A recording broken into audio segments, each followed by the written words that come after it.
Hi, good morning. Welcome to Hindustan Times Environment Conclave. Today, on the second day, first session, we are discussing extremely important aspect of cleaning rivers, water contamination, groundwater. We have with us two eminent experts, Dr. Kalyan Rudra, who is an expert on rivers and brings with him an experience in water quality management for over 30 years. He has been associated with various teaching works in the last 13 years. In the 13 years, he has edited at least 5 books and have published multiple research papers.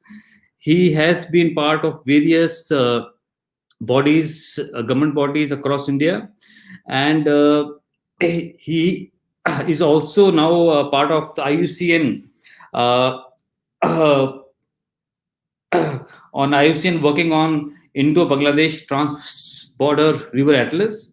Apart from that, he also dons the hat of West Bengal Pollution Control Board.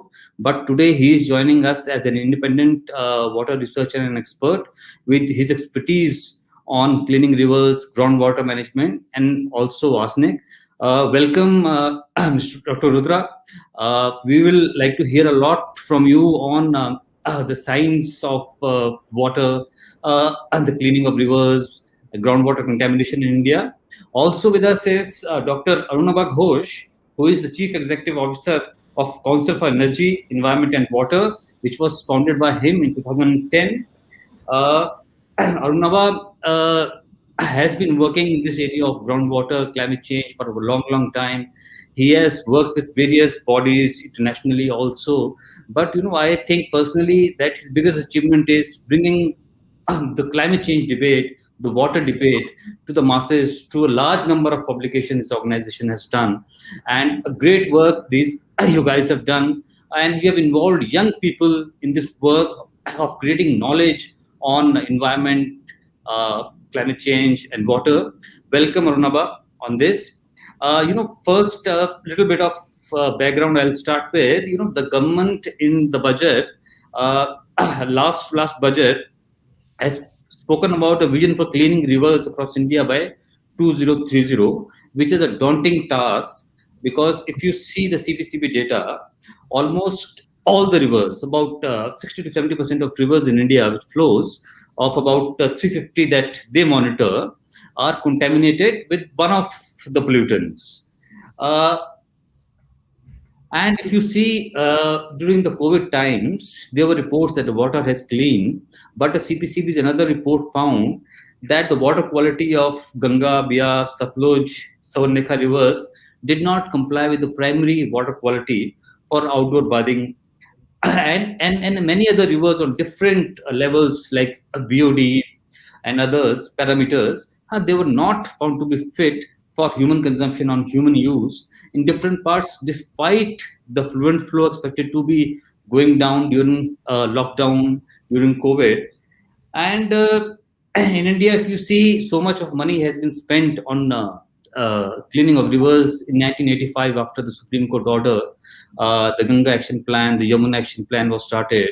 Earlier, 10,000 crore was spent on the action plan of cleaning Ganga and Yamuna under the Ganga Action Plan 1 and 2.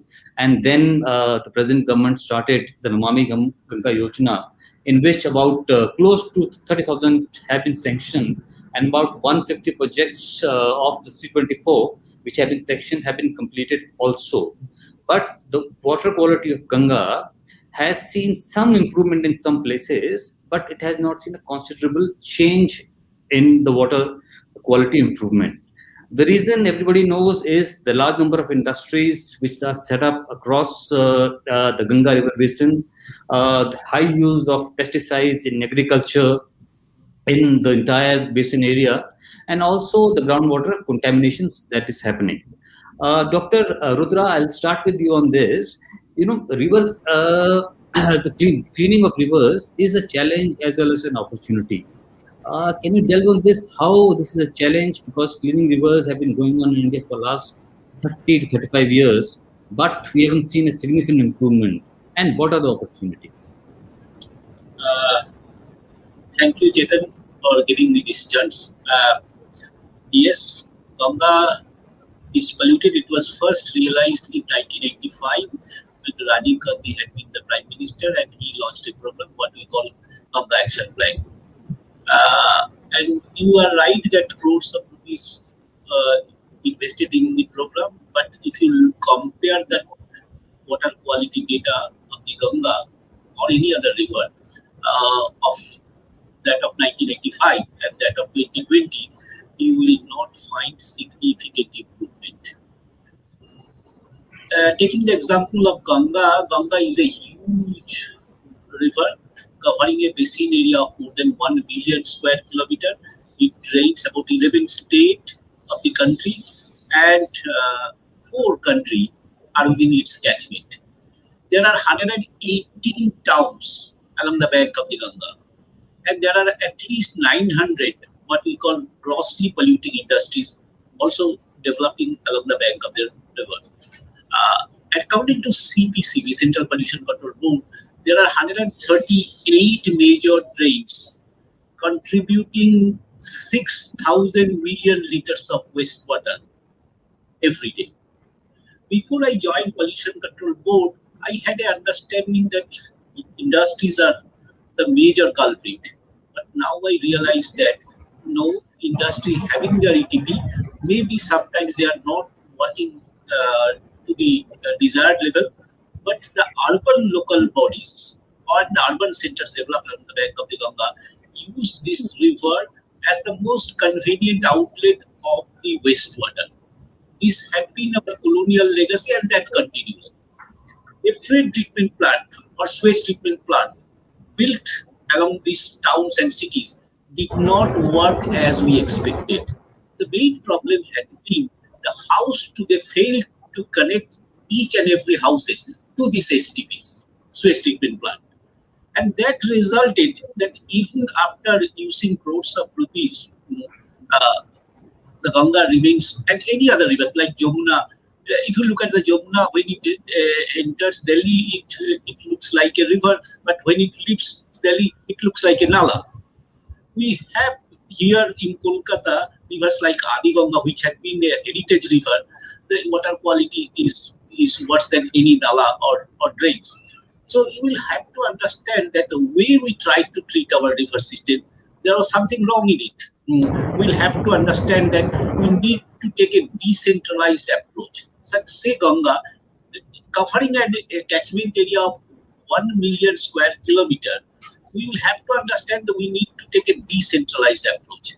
And this decentralized approach should be spread over all the 11 states, taking care of the tributaries. Then the issue comes not only the liquid waste but also the solid waste. If you look at the Ganga or any other river, we worship this river as Ma or Mother, and then we pollute it every day. Uh, and we also discharge or dump the waste, solid waste, on the bank of the river. And that river carrying that, so river has a self recovery capacity, but the way we are polluting, it has crossed all limit. So we'll have to understand that it should be a people's movement.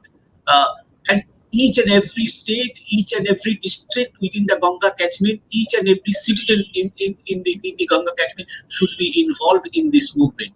And second important issue I would like to, the mechanical treatment system may not work everywhere. So we'll have to find something what we call phytoremediation or bioremediation, as we have practiced in the East Kolkata wetland, and that has been internationally recognized. That kind of practice, farmer centers practice should also be as and when there are wetlands along the catchment area. So these are the initial understanding about the pollution of this river. Lastly, I would like to mention here that considering you had been mentioning about the bathing standard. If you look at the dissolved oxygen level and BOD level, Ganga is more or less within the permissible limit in many places. But if you look at the coliform bacteria count, that is alarmingly high. Alarming. While the permissible limit is 500 per 100 milliliter, It is found in terms of, say, lakhs in many places. Ganga is not fit for, I would say, we should not touch the water. At some places, it is so polluted. So, coliform bacteria count management is the most serious challenge I understand that should need to be addressed separately. Thank you, Dr. Rudra, for this nice introduction. Uh, Arunabha, one aspect which I would like you to touch is, the rivers, the important aspect is the water flow. Yes. And the climate change, this is for Arunabha, the climate change, if you've seen the different studies have been done that how they have impacted the monsoons, even in the catchment areas, the water flow may have reduced in some areas. So, what sort of an impact the climate change can have on the river water flow, which can indirectly have an impact on the effort of the government in cleaning the rivers? Nitin, thank you again for having me on this uh, important subject, and many thanks for your very kind remarks of introduction. On this issue that you've just raised of climate change, it impacts both, as you're saying, water flow in terms of quality, but then it also has a compounding impact in terms of the quality of the water. So if you look at climate change and its expected impacts, globally we know that the seasonality of rivers is going to get impacted. Water availability in the river basins will reduce. However, if you look at the government's own climate change assessment, which was published in, I think, June last year, it shows that compared to the world average, the temperature rise is expected to be far greater in in India, and the glacial melt, etc., is going to be far more reduced in the Himalayan region, which means that many of our perennial rivers are going to have even more reduced flows than what we get in terms of averages. Now, because of that, what happens is other aspects begin to get impacted. Just now, Dr. Rudra was talking about the dissolved oxygen.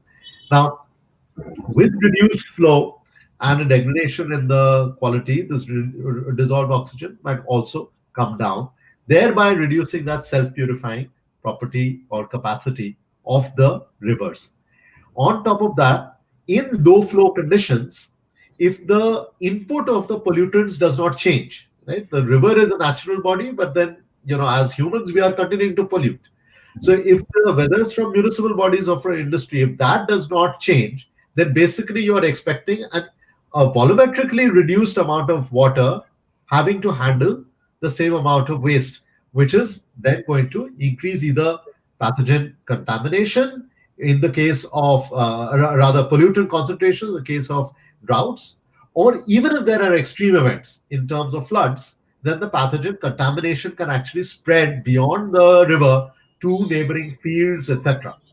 So it then has this compounding impact. On top of all of this is also the biodiversity impact that you're going to face. And again, the studies that have come out recently show that since 1970, there's a 4% decline annually on freshwater species populations. Now, this is a first sign of what a warming body of water is doing. And it's a warning sign for how much worse it's going to get.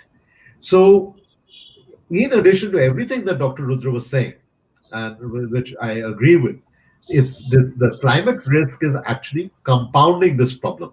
And there are only two solutions to this. Either we limit temperature rise, or we limit, and in fact significantly limit, the amount of waste going into the water. The equation cannot work in any other way, right? In addition to, of course, the uh, uh, mechanical and natural ways to clean up. You can't. It's like plugging a leaky bucket. If you keep exceeding the rehabilitation capacity of the river, this is going to be a challenge that we'll be faced with. Thanks, Arunabha. Dr. Rudra, First, your thoughts on what Dr. Ghosh was saying about the impact of climate change on the river self-cleaning capabilities, and also you spoke about how the people have to be connected with cleaning of rivers. Unlike many countries in the West, elsewhere, where the people protect the rivers, in India that movement is not there. In most of the places, maybe in some tribal areas in Bastar, maybe in Jungle Mahal, or maybe in Jharkhand, where they protect the forest and the water bodies, most places, river is seen as a place to dump the waste. Huh? Yes. And yes, so how that mindset change could happen, and what we need to bring in to change that sort of a mindset. Uh, may I add a few points with what Dr. Yeah, Ghosh? please. Yes, he was talking about climate change. And when we talk about climate change, we mostly concentrate our discussion on temperature change. But I was working on the century scale rainfall pattern of Bengal Delta. What I find, sir, rainfall, total amount of rainfall has not declined, but there is a change in the rainfall pattern. There is a tendency of unusually concentrated rainfall, which leads to less infiltration and more runoff, causing flood. And this way, if you reduce the help to reduce the lowering of the groundwater table, this change of rain pattern is one important issue. Second issue is there is a tendency of delayed monsoon, which compel the farmers to exploit the groundwater more and more. These are the two issues I like to add with what Dr. Ghosh has added. Then coming back to the cleaning of the river and people's participation, I believe that age-old culture of India had been worshipping the river as Ma. Uh, if you read the Sister Nivedita, he says, when we go to the river Ganga for bathing, first my leg, as my leg touches the water first, we first worship this river. That had been the culture. I was reading the laws of Munu and English translation. He said, he who dabs the river should be excluded from the society. But if you look at the post-independence engineering intervention into the river, we have intercepted the river at many places. We, as I agree with Dr. Ghosh, we have reduced the flow and discharge the wastewater into the river. So the self-recovery system of the river was interrupted. And in absence of any awareness about the solid waste management, if you look at the CPCB data, we generate 6 types of waste. Many of these waste are toxic, and many of these waste are not biodegradable. Say the plastic or like that, and we just throw away this, and it ultimately carried into the river. So this solid waste management program, uh, these 6 kind of solid waste we generate, that needs to be addressed along with the cleaning program. Second important issue I like to that you talked, Mr. Chetan rightly pointed out that our tribals have the very conscious understanding about the river. I may here refer to the Narmada movement, the Chipko movement, and many other movements. And also in Bengal, the farmers living along the bank of the river, losing their home into the river by erosion. They also said the river should not be being intervened. It should be allowed to oscillate. So people's understanding, I believe it is more and more the urban people, mm, rather affluent urban people, who are creating more and more discharge, waste, and dumping here and there.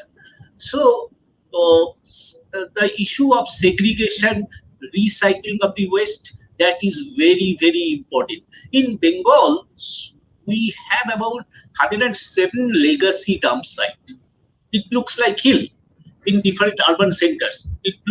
But recently we have started the biomining of this dump site. But that is not enough. We need to understand that this needs to be recycled, that needs to be segregated at source. And this is a huge people's movement. what we are trying to do right at this moment, we are trying to convince our school children. We have started a movement, what we call National Green Program. We have initiated this awareness from the school children, and then to the college and university level, and then we are trying to go to the senior citizens also. So this is a huge movement. Understand? Well, each and every citizen should be involved. Yeah, this is connecting young minds with Yes. river cleaning, water contamination, and issues which involve everybody. But another important aspect of the water and the river cleaning is linked is the groundwater contamination. If Yes. you see the data which has been provided by the government, which I just collated, about 352 districts of about 650 in 2019 had some sort of a groundwater contamination. The nitrates were high, or the iron levels were high, or the lead was high. So the contamination of groundwater is also an issue. And agriculture's contribution in the groundwater contamination is very, very high. uh, Dr. Ghosh, you have really worked, your organization has worked on this aspect a lot on the groundwater contamination, how the pesticide contribution is there, and how our groundwater in depleting at a very fast rate in many places in the country, especially Haryana, Punjab, Rajasthan, even in the western parts of the country. How is we can first speak about the contamination of the groundwater, then we can dedicate one part for the depletion of the groundwater also. Yes, Dr. Ghosh on. Sure. So, Chetan, on the contamination, you're right. Because agriculture is the largest user of water, and for the reasons that Dr. Rudra was mentioning, there's more and more reliance on groundwater. India consumes more groundwater than China and the United States combined. Um, Now, what is happening is that we are uh, uh, doing that along with this highly kind of industrial scale agricultural practices of using chemical fertilizers and chemical pesticides. So farms are then charging large quantities of agrochemicals, drug residues, sediments into these water bodies. So on again, like we were discussing the river, on one hand, you're reducing the water availability in the aquifer. You're now in some parts of the country drilling into the deep aquifers, right? And at the same time, increasing the amount of fertilizer that is being put in, right? 90,000 crore we give as fertilizer subsidy on an annual basis, right? So for the same plot of land, I'm now drawing down more water and I am putting in more fertilizer. So the concentrations of the chemicals in the groundwater, the contaminants, increases, and we see that in incidents about after incidents, even just a few months ago in Andhra Pradesh, 600 people fell ill thanks to pesticide poisoning, which was again compounded by heavy rains, unseasonal heavy rains that happened, which resulted in the contaminated water being spilling over into the region. Right now, one of the things I wanted to just highlight here is it goes back to what Dr. Rudra was saying about how do we tap into those traditional practices or that those traditions of valuing the natural resources that we're using. So two things I want to say here. One is we have been mapping out the a large number of more sustainable agricultural practices that are there in India, but which have not scaled, right? And by our count, there were more than 20 such practices in different agroclimatic zones. Now, these need some encouragement, right? So the government, at least, is of recently begun to say that their focus now is increasing farmers' incomes, uh, but also ensuring food security, but also environmental sustainability. Now, you can't square all these three objectives if we don't focus on these more sustainable agriculture practices. One practice has gained scale. Natural farming in Andhra Pradesh, now more than 700,000 farmers are practicing. It's the world's largest such experiment. Now, if you shift to natural farming, you are then focusing not on monocropping but on multi-cropping. You're focusing on agroforestry, you're focusing on soil carbon and soil moisture retention. You're then reducing or eliminating altogether chemical fertilizers from the field. So you have a multiplier effect in terms of the environmental impacts you have. And also, you're switching to more climate resilient crops. But I wanted to say one more thing, that the behavioral changes, etc., the groundswell of using self-help groups, social capital, all of that is important. But trained as an economist, I also believe that we need to have some serious disincentives for the polluting of water. Let me give an example. So the Rhine was a polluted nala for nearly 100 years. And then by the 1980s, when Netherlands, the sort of low-lying last kind of mile of the Rhine, realized that they were importing contaminated water from whether it's chemical plants in Germany or Switzerland, etc., dumping the same things into the river. They said, "Look, we will pay you to clean up so that we don't have to." So it's the price they were paying in order to get clean water. It's just like how we use RO systems in our own homes, right? One might say that is counterintuitive, but from in economics, it's called Coase theorem. It's perfectly okay to figure out what's the appropriate way to manage it. Now, the problem with India is we are multiple. Our states are the size of multiple countries, but we are part of one union. And therefore, now imagine, suppose Uttarakhand and UP and Bihar and West Bengal were separate countries. Would UP accept polluted water from Uttarakhand? Would Bihar accept polluted water from UP? Or would West Bengal accept polluted water from Bihar? It wouldn't. It would be an international crisis. But because we are all in one country, we think it's our common pooled resource to pollute. Now, in our constitution, water, while it's a state subject in terms of management, we need to recognize it is also something that is held in public trust.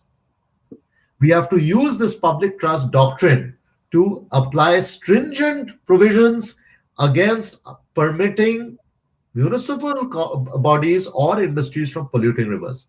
In Tamil Nadu, just like industries were threatened with shutting off water supply if they did not have rainwater harvesting systems put in place, why cannot we say we will completely plug all the pipelines, etc.? You will not be permitted, or we'll shut off water supplies to the municipalities if you don't put in your sewage treatment plants, right? This can only happen if we apply the public trust doctrine, because individual state governments, unfortunately, will not do, and we will have to rely then on the beneficence of our traditional cultures. That is important, but I think some serious disincentives need to be used in order to nudge behavior in the right direction. Dr. Rudra, do you agree with Dr. Ghosh on this? And after that, if you can give some sort of information on to our viewers on the groundwater contamination, especially in the eastern parts of the country. First, on the public trust doctrine. I fully agree with Dr. Ghosh. Problem is that in this largest democracy of the world, what is scientifically correct may not be politically correct. This happens in this country. All kinds of government try to take the politically correct decision that may contradict scientifically correct decision. Yes, coming back to the groundwater exploitation, I will just cite an example. We cultivate a kind of, if you look at the agricultural scenario of the country, we cultivate a kind of dry variety paddy into lower Ganga plain, what we call boro cultivation.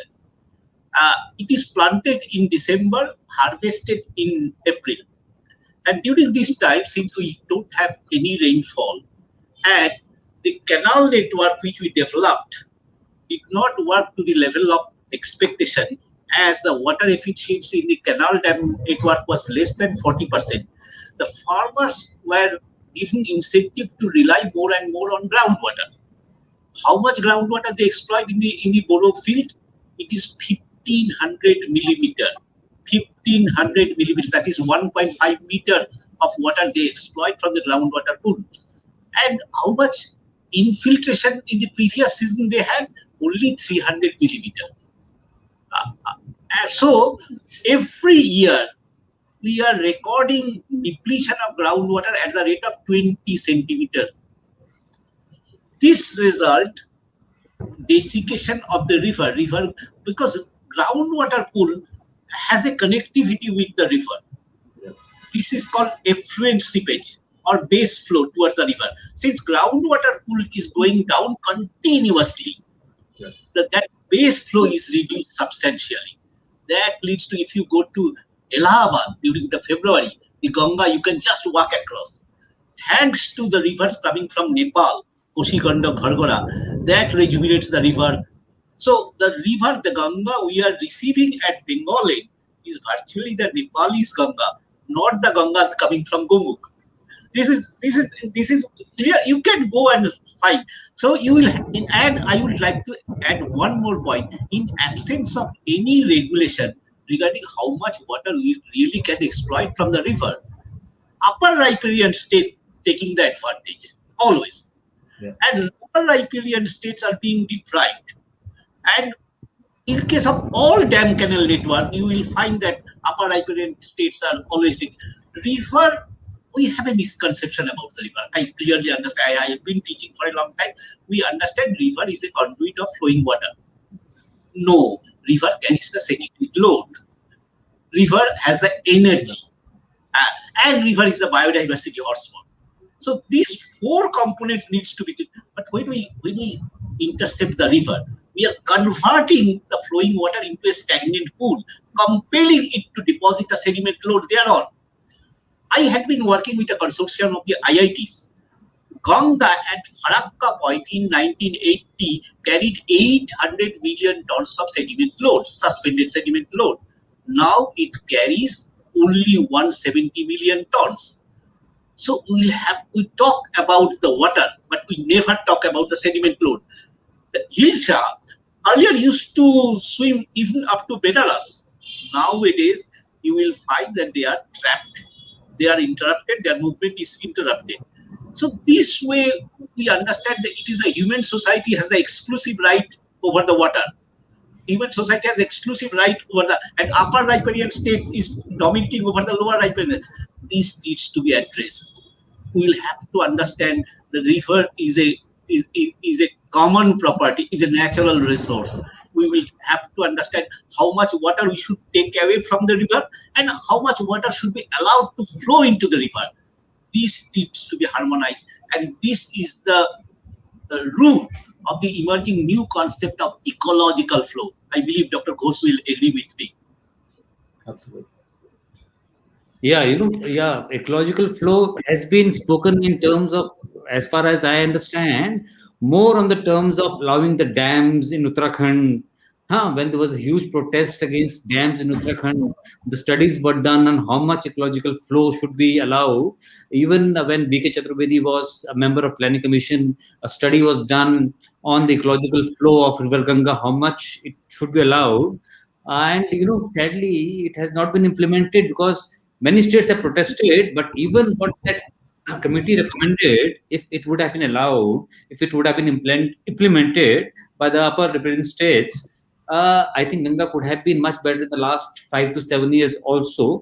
But having said that, Dr. Ghosh, one of the studies which you guys have done, which is extremely important issue on the river water flow, is that how the river water flow can be ensured without impacting agriculture and irrigation.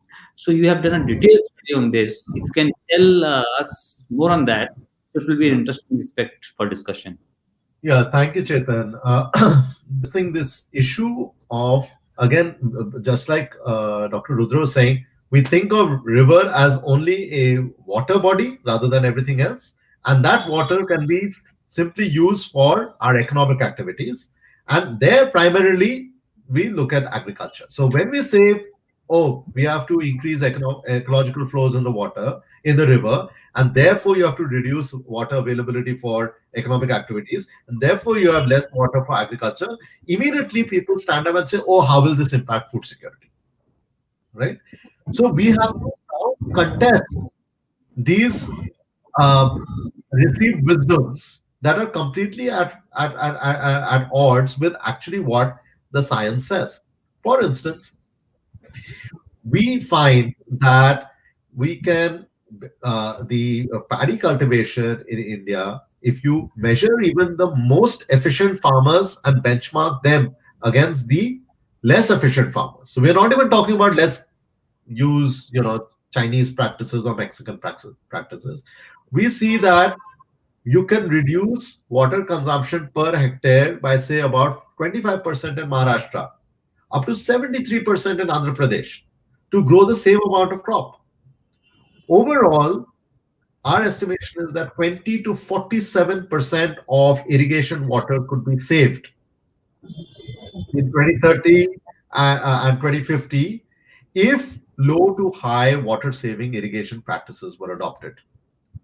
Now, this then tells us two things. One, there is a huge amount of water that is being inefficiently used, which could be sent back or left in the river or in the ground. The second thing it's telling us is that efficient water use in agriculture, along with the points I was making earlier about cities and industries, can, um, inefficient use has a macroeconomic impact. Our estimation in the report that we brought out just a few weeks ago is that this poor allocation of water is macroeconomically costing us, is likely to cost us $869 billion in 2030 and $2.5 trillion in 2050. This is basically misallocation of a resource by because of which you're not getting more crop production. You can get the same crop production while reducing the water consumption. So we have to now start thinking about these issues not just as a industry versus a city issue or industry versus agriculture issue. We have to think about it. What is this meaning? Not just for the river, not just for the biodiversity. All that is important. Even for our economy, what is this meaning? Can we afford economic losses of this magnitude? We are having this discussion in the middle of a pandemic driven recession, and we are wasting billions of dollars, hundreds of billions of dollars worth of additional economic output we could have got by better water allocation, reduced water use, reduced water withdrawals. Right? So, Uh, none of this is going to compromise food security. Uh, we have just 5 to 7 minutes left. Dr. Rudra, if you can throw the light on the water efficiency part, because that has also been an agenda of the government for long. And secondly, your closing remarks.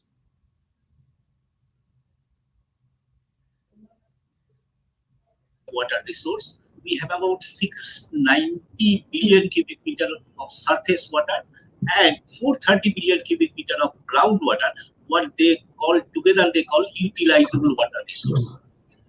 And the demand we have created in the agricultural field, introducing more and more water intensive crop, it's much more than that. So we relied more and more on the groundwater, but groundwater is not unlimited. We had a myth that groundwater was unlimited.